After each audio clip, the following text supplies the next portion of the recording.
اساتذہ کرام، آج ہم نے بچوں کو سین کے خاندان کا دوسرا یعنی کہ آخری حرف بھی سکھا دیا۔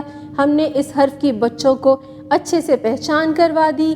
اس کے علاوہ ہم نے اس کی ادائیگی کہانی کے ذریعے، سرگرمیوں کے ذریعے نئے نئے الفاظ بھی سکھا دیے۔ دہرائی کے لیے ضروری ہے کہ جماعت میں سب سے پہلے تو بلند آواز میں اس حرف کو دہرائیے، اس سے شروع ہونے والے نئے نئے الفاظ بچوں کو سکھائیں، QR کوڈ کو اسکین کر کے اس کے متعلقہ ویڈیوز بھی دکھائیے، اپنے ارد گرد کی اشیاء کو بچوں کے سامنے رکھیں جو شین سے شروع ہوتے ہیں۔